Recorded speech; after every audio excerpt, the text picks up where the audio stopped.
요한복음 18장 37절 한 절만 보겠습니다.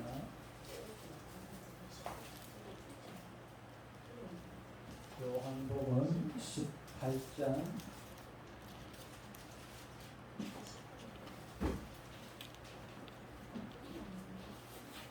요한복음 18장 37절 한 절만 보겠습니다.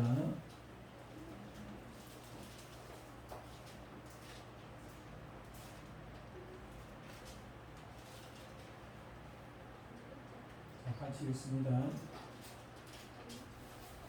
같이 읽습니다. 시작.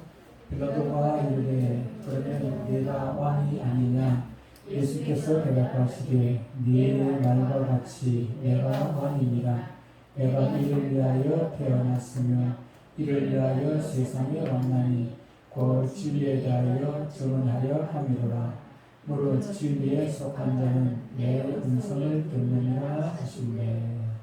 아멘.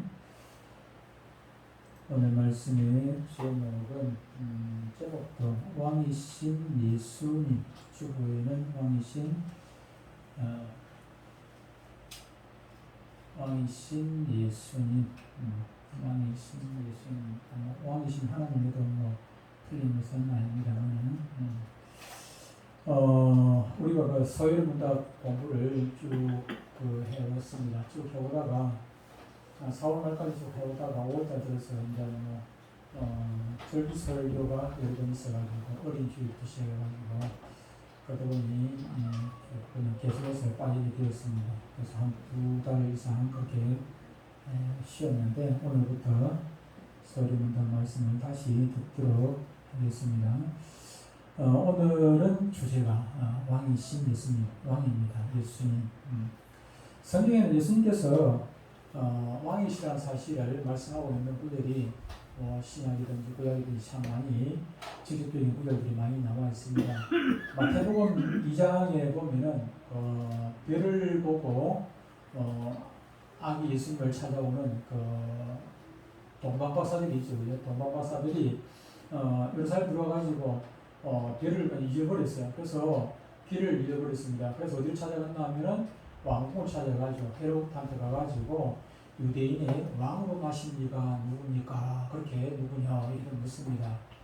그들도 동방박사 사람도 예수님을 왕으로, 아기 예수님을 왕으로 그렇게 알고 그렇게 찾아갔었고, 또 아기 예수님께 드린 예물이 뭐였습니까? 황금과 유향과 모략이었는데 그중 황금은 예수님을 왕이라고 인정하는 예물이었습니다. 왕께 드리는 그런 예물이었죠. 그리고 마태복음 27장에 보면 예수님께서 십자가에 달리시는데 그런데 빌라도 총독이 예수님의 십자가 위에 맹패를 붙이라고 명령을 하게 되는데 뭐라고 붙였습니까? 유대인의 왕이다. 그렇게 맹패를 붙인 것도 보게 되고 또 누가복음 23장에 보면은 예수님과 함께 십자가에 못 박힌 사람 양쪽에 오른편 한편 또 왼쪽에 한 사람 오른쪽에 한 사람 이렇게 두 사람 십자가에 같이 달리게 되었는데 한쪽편의 강도가 예수님께 부탁을 합니다. 주의 나라에 임하실 때 나를 생각하소서라고. 주의 나라는 것은 왕이라는 얘기잖아요. 그렇죠? 주님의 나라가 있는 건 그 주님은 왕이라는 그런 얘기입니다. 그 주님께서 뭐라고 말씀하십니까? 오늘 네가 나와 함께 낙원에 있으리라라고 대답을 해주십니다. 낙원이 됩니까? 낙원은 바로 예수님이 통치하시는 하늘나라입니다. 이 본문들은 예수님께서 왕의 직분을 가지고 있다는 것을 대표하고 있는 그런 말씀들이었습니다. 우리는 예수님을 부를 때 뭐라고 부릅니까? 그리스도, 예수 그리스도, 그리스도라고 부릅니다. 우리가 이미 공부를 했습니다만 그리스도라는 뜻이 무엇이었습니까? 기름 부음을 받은 자라는 의미를 가지고 있었죠. 기름 부음을 받은 자. 기름 부음을 받은 자가 구약에 세 직분이 있다고 했습니다. 세 직분 중에 두 직분을 이미 우리가 공부를 했습니다. 첫 번째가 뭐였습니까? 기름 부음을 받은 직분 중에서 첫 번째 직분이 뭐였습니까? 우리 공부한 거. 첫 번째. 네? 뭐였습니까? 네? 선지자였죠. 선지자는 어떤 사람입니까? 선지자는 하나님을 대신해 가지고 하나님의 말씀을 전하는 백성들에게 사람에게 인간에게 전하는 사람이 선지자입니다. 그리고 두 번째는 뭐였습니까? 선지자 다음에 제사장. 제사장은 선지자 반대로 선지자는 하나님의 말씀을 전하는 하나님 편에서 하나님의 말씀을 전하는 자이지만은 제사장은 사람 편에서 백성 편에서 인간 편에서 하나님께 나아가는 인간의 죄를 가지고 하나님께 나아가고 제물을 드리고 하나님께 나아가는 그런 인간의 대표입니다. 인간의 대표. 그리고 오늘 또 세 번째로 왕입니다. 왕도 기름을 부어서 세우는 직분이지요. 우리 예수님은 참 하나님이시기도 하였고 참 하나님으로서 선지자 역할을 감당하셨고 또 참 사람으로서 제사장 역할도 감당하였습니다. 뿐만 아니라 오늘 다룰 주제인 예수님은 또한 우리의 온 우주 만물의 왕이시기도 온 우주 만물을 통치하시는 다스리시는 왕이시기도 했습니다. 소일문답 26문에는 이렇게 질문과 답이 나와 있습니다. 그리스도께서는 왕직을 어떻게 수행하십니까?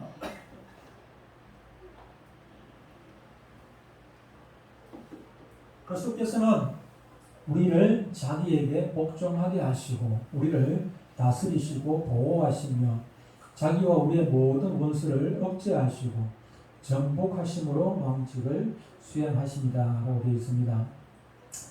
여러분은 왕 하면 어떤 이미지가 떠오릅니까?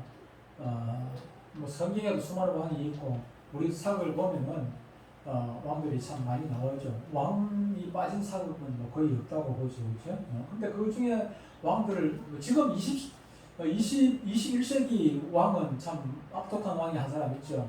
러시아의 푸틴입니다. 뭐 왕이라고 부르지 않냐고 대통령이라고 부르지만은 완전 뭐 그런 뭐 독재자가 없죠. 그런 독재자가 없습니다. 우크라이나하고 전쟁을 통해 가지고 수많은 사람들이 죽고 다치고 또 개인적으로 뭐 전 세계적으로 우크라이나하고 러시아뿐만 아니고 전 세계적으로 지금 엄청난 지금 뭐 고통을 당하고 있습니다. 수많은 사람들이 대부분의 사람들이 고통을 당하고 있죠. 대부분의 전 세계.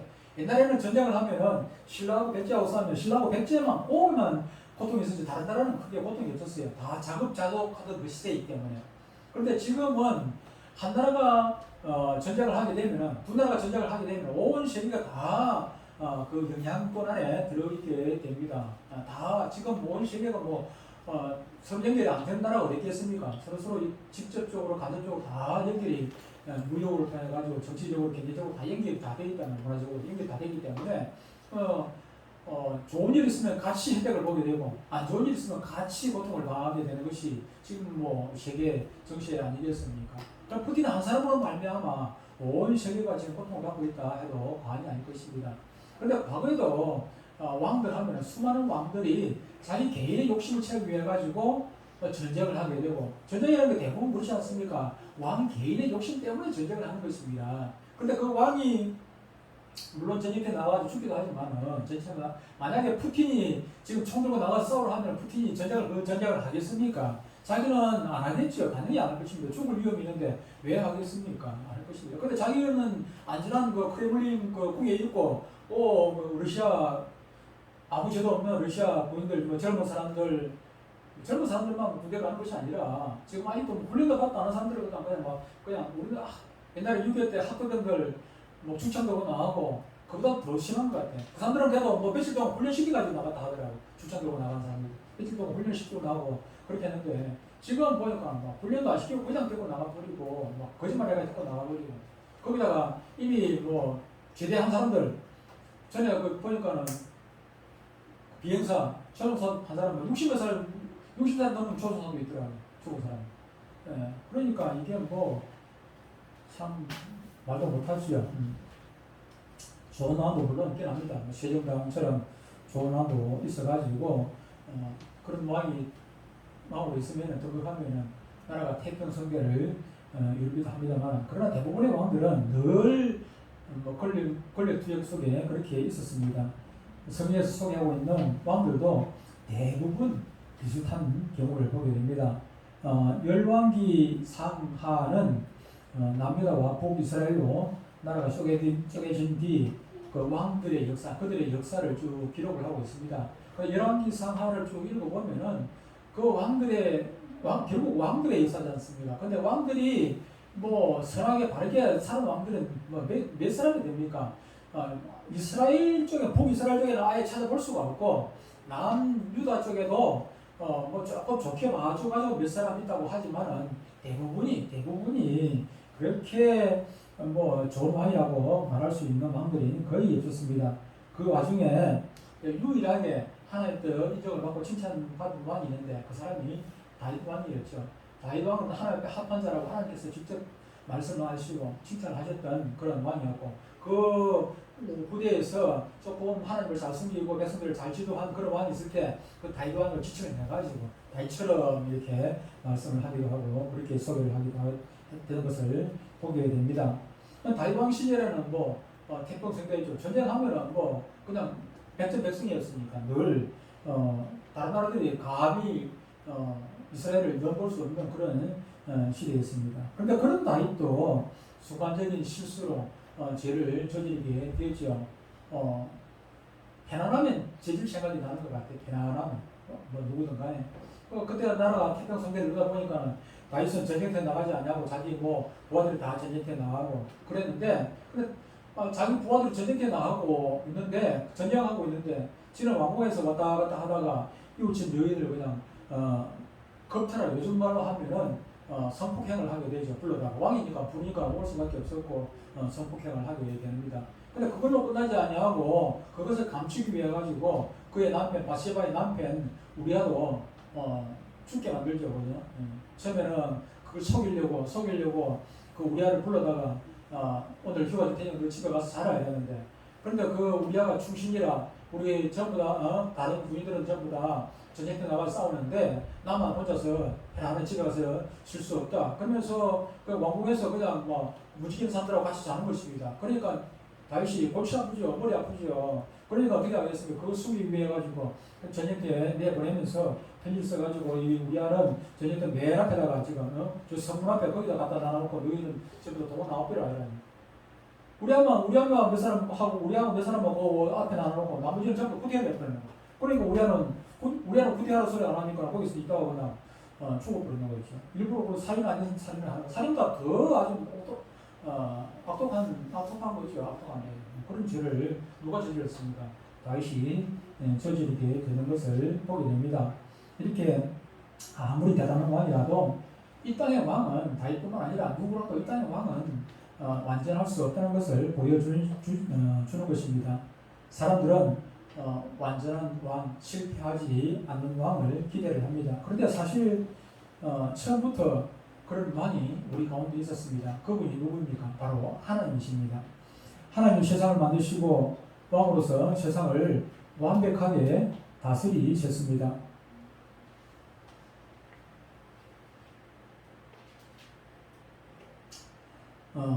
그럼에도 불구하고 이스라엘 사람들은 하나님을 믿고 따릅니까? 오히려 하나님을 거절을 하게 되는 것을 보게 됩니다. 하나님을 왕으로서 거절할 뿐만 아니라 하나님 아닌 인간 왕을 그들은 구하게 됩니다. 이스라엘 백성들이 애국을 탈출해 가지고 가나안에 들어가서 가나안을 완전히 이제 정복을 하고 사사 시대를 거쳐 가지고 사무엘이 사사겸 제사장으로 있을 때입니다. 그러니까 그들이 사무엘을 졸라가지고 우리에게도 왕을 달라고 사무엘에게 저르게 되는 것을 보게 됩니다. 이때 당시에 그 주위의 나라들은 다 왕들이 있거든요. 다 왕들이 있는데 이스라엘만 왕이 없어가지고 사사가 하나님을 대신해가지고 하나님 말씀을 받아서 아까 얘기한 그 선지자는 하나님의 말씀을 대신 받아가지고 백성들에게 전하지 않습니까? 사사가 하나님의 말씀을 받아가지고 대신 다시 말하면 대통령은 없고 국무총리만 있는 그런 상황이 되는 거죠. 그죠? 국무총리가 대통령으로부터 명령을 받아가지고 하는데 대통령은 눈에 보이질 않아. 대통령은 하나님이시니까 지금으로 따지면 대통령은 하나님이시라서 눈에 보이지 않고 국무총리가 눈에 보이는 거라. 그러니까 백성들 입장에서는 답답하죠. 눈에 대통령이 있다 하는데 눈에는 보이지 않으니까. 그래서 이스라엘 백성들이 우리에게도 하나님을 주십시오. 우리에게도 왕을 주십시오. 왕을 주십시오. 사무엘에게 그렇게 조르게 됩니다.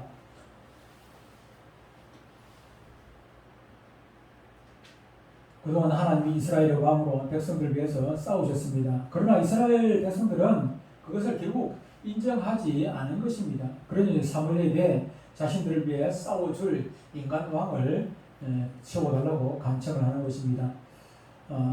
이런 하나님이 백성들 눈에는 보이지도 않고 죽은 하나님처럼 보였기 때문에 그들은 하나님께서 살아계신다 할지라도 전혀 능력이 없는 것으로, 어떤 때는 전쟁할 때만 하나님 필요하고 농사질 때는 또 농사짓는 신을 섬기고 뭐 할 때는 무슨 신을 섬기고 그런 때도 있었지요. 그래서 백성들은 이것도 하고 저것도 하고 능력 있는, 실제로 눈에 보이고 명령을 말을 하고 그런 왕을 그들이 구하게 된 것입니다. 그때 하나님께서 그들에게 말씀을 하십니다. 뭐라고 말씀하십니까? 사무엘상 8장 7절로 9절에 보면은 이렇게 말씀합니다. 여호와께서 사무엘에게 이르시되 백성이 네게 한 말을 다 들어라. 백성들이 이제 사무엘에게 왕시켜 달라고 한 그 말을 다 들어라.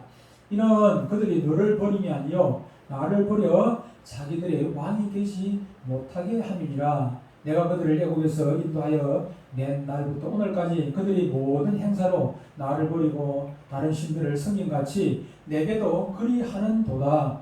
오늘 하루뿐만 아니라 애굽에서 나올 때부터 계속해서 하나님을 인정하지 않고 그렇게 지나갔다 하는 것입니다.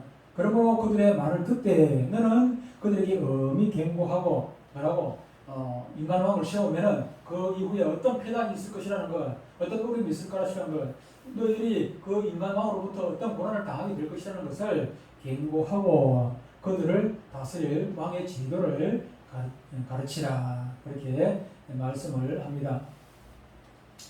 하나님께서 사무엘에게 백성이 원하는 왕을 허락하라고 합니다. 그러면서 사무엘은 앞으로 인간 왕이 세워지면 왕에 의해서 백성들이 여러 가지 어려움을 겪게 될 것을 경고를 하는 것입니다. 그런데도 백성들은 괜찮다는 겁니다. 괜찮아. 사람 왕을 세워달라고 끝까지 요구를 합니다. 결국 하나님은 이들에게 왕을 세워줍니다. 결국 그렇게 해서 세운 왕들이 이스라엘을 잘 다스렸습니까? 아까도 저도 얘기를 했습니다만은 잘 다스린 왕이 몇몇이 없습니다. 완전한 사람은 한 사람도 없을 뿐만 아니라 몇몇이 없었지요. 다윗과 솔로몬 때를 지나고는 계속해서 어려움만 겪는 것을 보게 됩니다. 열왕기 상하, 역대 상하를 보면은 왕의 무능과 죄악 때문에 남북 이스라엘의 어려움을 겪는 이야기가 계속해서 나오게 되는 것을 봅니다. 하나님을 왕으로 삼고 살 때는 이런 어려움이 없었습니다. 그런데 사람들은 자기가 원하는 것을 왕으로 삼으려고 그렇게 합니다. 오늘날 대통령이 왕은 아니지만 옛날 왕이 이 나라를 다스리듯이 대통령에게 주권을 위임을 하고 자기들을 다스리도록 그렇게 하죠. 그렇기 때문에 백성들이 정치권에 관심을 갖고 때로는 여당에다가 표를 주고 때로는 야당에다 표를 주고 때로는 이 사람 저 사람에게 대통령 하라고 우리가 표를 찍어주는 것을 보게 됩니다. 자신들이 위임한 주권을 통해 가지고 모든 문제를 내 개인뿐만 아니라 우리나라에 있는 문제, 국제적인 문제 이런 것까지 우리를 대표해 가지고 그 문제를 해결하라고 대통령을 세우는 것 아니겠습니까? 정치적인 문제, 경제적인 문제, 교육 문제, 사회 문제, 문화 문제, 국제적인 문제 모든 문제를 옛날에는 왕이 다 자신이 스스로 그렇게 책임을 지고 해결했습니다만 지금은 그 책임을 우리가 왕에게 위임을 해가지고 대통령에게 위임을 해가지고 대통령이 그 일을 하도록 하는 것입니다. 그런데 그런 열망을 담아서 투표를 했는데도 불구하고 대통령으로 뽑혀가지고 그 문제를 속 시원하게 해결한 대통령이 누군가 있더냐 하는 것입니다. 50% 100%입니다. 조금은 낫고 조금 못하고 그 차이지 우리의 모든 문제를 완벽하게 해결해주는 왕은 대통령은 이 땅에는 아무도 없는 것입니다. 마태복음 1장에는 예수님의 족보가 나옵니다. 이 땅에 그 어떤 왕도 우리의 문제를 해결할 수 없었는데, 그런데 마태복음 1장에서는 그 문제를 해결할 왕을 한 분을 소개를 합니다. 마태복음 1장 1절에 아브라함과 다윗의 자손 예수 그리스도의 기보라. 그리고 그때부터 아브라함이 누구를 낳았습니까? 아브라함 누구야? 이삭을 낳고, 이삭이 야곱을 낳고, 야곱이 12아들 낳고, 12아들 중에 유다가 이제 장자는 아니지만 장자의 계보를 이어가게 되죠. 이어가지고 마지막에 요셉이 나오고, 요셉을 통해 가지고 요셉이 마리아를 통해서 예수님을 낳게 됐다는 내용이 쭉 그렇게 기록이 되고 있는 것을 보게 됩니다. 왜 예수님이 등장하는데 그 족보들을 쭉 얘기합니까? 바로 그 족보들은 왕의 족보거든요. 왕의 족보. 바로 예수님이 왕으로서 이 땅에 오셨다는 것을 설명하기 위해 가지고 이스라엘 백성들이 그렇게 완벽한 완전한 왕을 기다리는데 그 왕이 메시아 아닙니까? 그 메시아를 기다리는데 그 메시아가 우리가 원하던 그 왕이 바로 예수님이라는 사실을 말씀하기 위해 가지고 마태가 그것을 증명하기 위해 가지고 이 족보를 들어간다는 것입니다. 그 예수님이 어떤 일을 하셨습니까? 첫 번째로 우리를 다스렸다 하는 것입니다. 요한복음 1장 9절로 12절에 이렇게 말씀합니다. 참빛 곧 세상에 와서 각 사람에게 비추는 빛이 있었나니 그가 세상에 계셨으며 세상은 그로 말미암아 지은 바 되었으며 세상이 그를 알지 못하였고 자기 땅에 오면 자기 백성이 영접하지 아니하였으나 영접하는 자 곧 그 이름을 믿는 자들에게는 하나님의 자녀가 되는 권세를 주셨으니 그렇습니다. 이분이 누굽니까? 이분이 참빛 대신 그분이 바로 예수님입니다. 예수님이 세상에 계셨으며 세상은 예수님으로 말미암아 지은 바 되었으며 세상이 예수님을 알지 못하였고 예수님 자기 땅에 오매 자기 백성이 영접하지 아니하였으나 예수님을 영접하지 아니하였으나 영접하는 자 곧 그 이름을 믿는 자들에게는 하나님의 자녀가 되는 권세를 주셨다 그렇게 말씀을 합니다. 바로 예수님은 천지 만물을 창조하신 하나님이십니다. 하나님은 세상을 창조하시고 자기 법으로 다스립니다. 그 법이 무엇입니까? 율법입니다. 그래서 율법을 주신 것입니다. 구원의 수단이 율법이 아니라 하나님 나라를 세우기 위한 수단으로 율법이 있는 것입니다. 예수님을 영접하고 받아들인 사람들은 삶을 하나님의 다스림 속에 두는 것입니다. 다른 말로 하나님을 왕으로 사는 것입니다. 우리가 하나님을 믿는다 하는 것은 하나님을 왕으로, 예수님을 믿는다 하는 예수님을 나의 주인으로 왕으로 믿고 섬기겠다 하는 그 고백 아니겠습니까? 왕으로 섬긴다면 예수님을 왕이라고 고백하는데, 예수님을 주라고 고백하는데, 그럼에도 불구하고 예수님의 말씀을 따르지 않으면 그것은 두 가지 중에 한 가지는 잘못된 거죠. 그래서 우리는 성경이 말하는 것을 순종해야 된다고 얘기하는 것이고 순종하려고 애를 쓰고 있는 것입니다. 그런데 사람은 타락과 동시에 본능적으로 하나님의 길을 걷지 않으려고 합니다. 그래서 우리는 예수님을 영접했어도 하나님의 때때로 수십 때때로 하나님의 다스림을 받지 않으려고 하고 내 마음대로 내가 왕이 되어가지고 내 뜻대로 살려고 하는 것이 우리의 모습입니다. 그러나 예수님을 정말로 바르게 영접한 성령 충만한 사람은 하나님의 말씀을 두려워합니다. 하나님의 말씀을 두려워하죠. 우리가 왜 하나님의 말씀을 안 따르고 안 지키고 내 마음대로 삽니까? 하나님의 말씀을 두려워하지 않기 때문에. 겁이 나면은 경건이 뭡니까? 하나님을 두려워하는 것입니다. 하나님을 두려워하는 것, 경건이라는 말은. 경건이라는 말은 고상하게 이래가지고 찬송 가방에 하고 기도 막 열심히 하고 그것이 경건이 아니라 경건이라는 것은 하나님의 말씀을 두려워하는 것. 그래서 그 말씀을 두려워하는 하나님의 말씀이 나에게 뭐라고 말씀하시는지 그걸 듣기 위해 가지고 기도하고 성경 읽고 하는 것 아니겠습니까?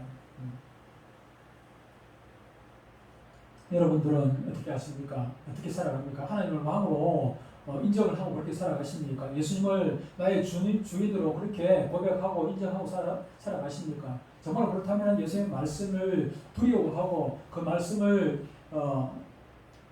이사야 66장 보면 그 말씀을 뜨는 자, 말씀으로 나의 말씀으로 말미암아 뜨는 자 그를 내가 근고하겠고 그랬어요. 이사야 60절 보면 근고 보상해 주겠다는 얘기입니다. 뜨는 자 두려워하는 자 두려워서 달리를 떠는 자. 그래서 뭐 하나님 나는 이쪽 가고 싶은데 하나님 말씀 이쪽으로 가라 하니까 그냥 막 군소리 두려우니까 그렇게 예수님을 왕이라고. 여러분 생각 보십시오. 그 왕의 말에 누가 그 역을 합니까? 사역도 그냥 받아들이잖아요. 그냥 사역도. 우리의 삶이 하나님의 말씀의 중심으로 그렇게 재편되어 가고 있다면 우리는 예수님의 다스림을 받는 예수님의 백성입니다. 두 번째로 왕이신 예수님은 우리를 보호하십니다. 보호. 이사야서 32장 1절 2절에 보면 이렇게 말씀합니다. 보라, 장차 한 왕이 공의로 통치할 것이요. 장차 한 왕이 누굽니까? 예수님이 누구죠? 통치할 것이요. 반백들이 정의로 다스릴 것이며 또 그 사람은 만국을 피하는 곳, 폭우를 가리는 곳 같을 것이며.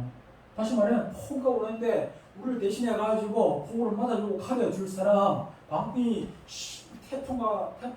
미친 바람이잖아요. 글자 그대로 표현하면 미친 바람이라 태풍도 아니고 미친 바람, 감당이 안 되는 그런 바람이 올 때 그것을 막아줄 분이며 마른 땅에 막아가지고 헐떡거리고 하는 그런 마른 땅에 냇물과 같은 분, 또 곤비한 땅에 큰 바위가 되어 있어서 그늘이 되어가지고 얼마나 뜨겁고 괴로운데 거기서 그늘이 되어 주실 그분이 누구?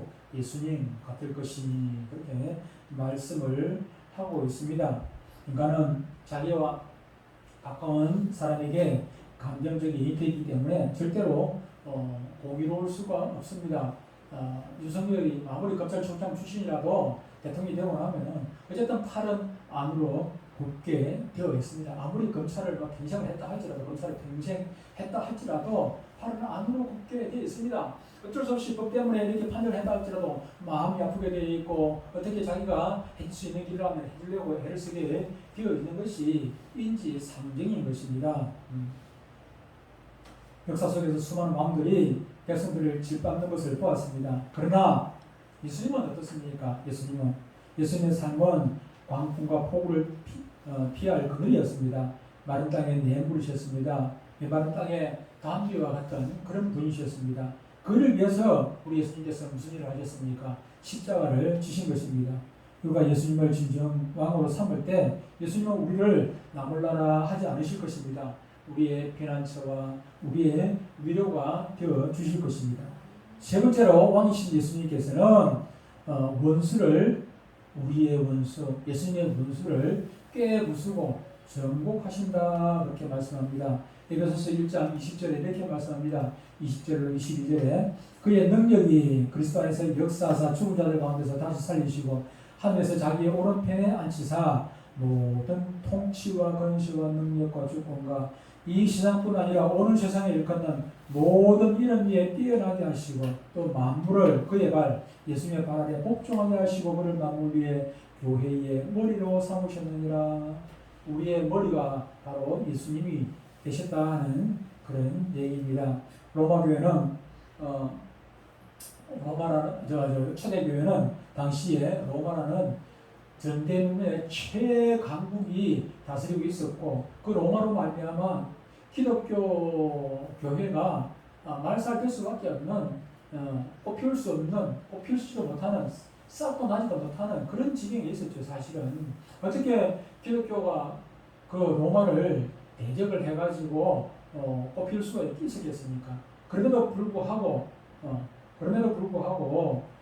결과가 어떻게 됐습니까? 오히려 로마가 기독교에 의해 총이나 칼로가 아니라 기독교에 의해 점령을 당하게 되는 정복되어버린 그런 경우가 생겼습니다. 로마가 기독교 국가가 되어버린 것입니다. 예수님은 왕으로 보이지 않는 손으로 원수를 깨부수고 정복을 하시는 그런 분이십니다. 기름 부음을 받은 예수님은 제사장이시고 선지자이시며 또한 왕이십니다. 그런데 그 예수님의 가지가 가지가 누굽니까? 오늘 보니까 조금 전에 에베소서 그 1장에 보니까 만물 위에 교회의 머리로 세우시느니라. 교회의 머리. 교회의 머리라는 것은 저와 여러분의 머리 역할이라는 것입니다. 어제 아베가 총에 맞아서 죽었습니다. 죽었는데 처음에는 총에 맞아도 살아있었죠. 그렇죠? 총에 한 방 맞았는데도 살아있었습니다. 살아가지고 뒤를 돌아보고 했으니까 한 방 더 맞고 쓰러지긴 했는데 쓰러졌을 때도 단정 죽은 것은 아니에요. 심장은 터져가지고 피가 출출 나지만은 머리에는 피가 어느 정도 공급 남아있을 때는 살아있어요. 근데 머리에 이제 피가 더 이상 공급이 안 되지니까 죽게 되는 것이죠. 죽게 되는 것이죠. 다시 말하면 머리가 죽어야 사람이 죽은 거라.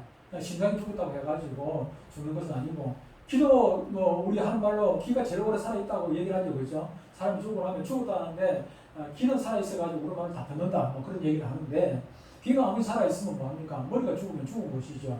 마찬가지로 저와 여러분들은 우리 팔과 다리와 귀와 눈과 같은 그런 역할이고, 실제 우리의 주인 머리는 예수님이시라 하는 것입니다. 그렇다면 저와 여러분들은 무엇입니까? 우리도 똑같이 예수님과 한 몸이기 때문에, 그러니까 손은 머리와 한 몸이잖아요. 팔도 다리도 머리와 한 몸이다. 그 말은 우리도 왕이다. 우리도 제사장이고 우리도 선지자. 다시 말하면 머리 대신 예수님께 붙어있는 우리는 머리 대신 예수님의 명령 따라 선지자 역할을 해야 되고 제사장 역할을 해야 되고 때로는 왕의 역할을 감당을 해야 한다는 것입니다. 선지자로서 이 땅에 하나님의 말씀을 모르는 수많은 사람들에게 하나님의 말씀을 전해야 되는 그런 역할이 저와 여러분들에게 있습니다. 또한 제사장으로서 범죄한 이 땅의 모든 백성들을 대신해가지고 하나님을 바라보고 눈물로 기도하는 우리가 되어야 하는 것입니다. 또한 왕적 지위를 가지고, 왕 같은 제사장이었죠. 왕적 지위를 가지고 이 땅에 사탄에 억눌려 가지고 핍박을 받고 억눌려 가지고 비참하게 살아가는, 범죄하며 비참하게 살아가는 사탄의 종으로 살아가는 수많은 사람들을 대신해 가지고 사탄과 싸워야 될 역할이 우리라는 것입니다. 우리가 그 일을 감당을 해야 한다는 것입니다. 우리가 사탄과 싸우기 위해 가진 것은 우리 힘으로는 이길 수 없어요. 예수님이 우리의 왕이 되어 주셔야 우리가 사탄과 싸워서 이길 수가 있는 것이지, 예수님 떠나버리는 우리는 사탄의 종노릇밖에 할 수 없는 것입니다. 우리의 머리 되시는 예수님의 사역이 무엇인지를 분명히 알았다면 선지자, 제사장, 왕, 이 예수님의 역할을 분명히 우리가 안다면은 우리의 삶의 방향성이 무엇인지 아는 것은 어렵지 않습니다. 저 여러분들의 삶이 선지자로서, 제사장으로서, 왕으로서의 삶으로 우리 본분을 다하시고 마지막 때 주님 만나 우리가 그렇습니다. 동생 보내고 나니까 저도 마음이 참 그렇습니다. 제가 그 현재가 본 현재, 지금 배달 현재 말고 본 현재가 사남 이녀입니다. 사남 이녀. 제 위로 누님 한 분, 형님 한 분 계시고 제 밑으로 남자 2명, 여자 1명 있었습니다. 그런데 제 막내 동생은 7살 때 여름 방학 때 죽었고, 7살 학교 들어갔어요. 7살 학교 들어가서 1학년 여름 방학 때 죽었고, 제 바로 밑에 이 동생은 초등학교 졸업하고 14살 때 또 우리가 방앗간 하면 그 물가에 집 있잖아요. 그 물에서 놀다가 그 물에 빠져가지고 14살 때 죽었고, 그리고 또 그 여동생하고 막내 동생하고 그 사이에 있던 동생이 있을 전에 세상을 떠났습니다. 떠났는데 제 위로 사람 이녀 중에 위로 쉴 사람은 살아 끝나고 있고 밑으로 쉴 사람은 세상을 먼저 갔습니다. 근데 그래서 보면서 참 그런 생각을 합니다. 사람이라는 것이 우리가 늘 그런 얘기하죠. 태어날 때는 순서가 있지만 죽을 때는 순서가 없다고 얘기를 하는데, 순서가 오히려 거꾸로 되어 있어요. 위로 쉴 사람이 살아있고 밑으로 쉴 사람이 먼저 죽으니까 거꾸로 되어 있는데, 우리가 언제 어떻게 갈지 아무도 알 수가 없는 것입니다. 그래서 기회가 되면은 좀 유언을 해가지고 기다려야겠다. 내가 언제 유언 한마디 못하고 떠날 수도 있으니까. 근데 뭐 유언이라는 게 별것도 없습니다. 제가 설교하는 게 다 여러분들에게 유언입니다. 제가 설교하는 것은 다른 사람 말을 대신 전하는 게 아니라 내 뜻을 하나님께서 주시는 말씀을 전하는 것이지만 그것이 바로 내 뜻이기도 하기 때문에 매주 제가 설교하는 것은 여러분들에게 전하는 유언이라 생각하시면 좋을 것 같기도 합니다. 제가 어제 그런 생각을 했습니다. 우리 시골 형님한테 가서도 형님 좀 유언 좀 해놓고 기다리십시다. 뭐 형님 빨리 죽으라는 얘기가 아니라 사람은 알 수 없는 것이니까 그래도 형님 저한테 하고 싶은 말 미리 좀 하십시오. 자식들에게 하고 싶은 말씀 미리 좀 해주시면 참 좋겠다.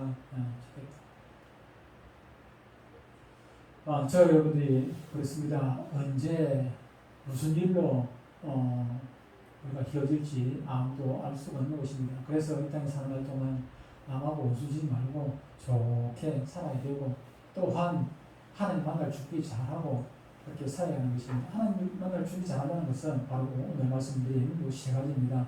선지자로서, 제사장으로서, 왕적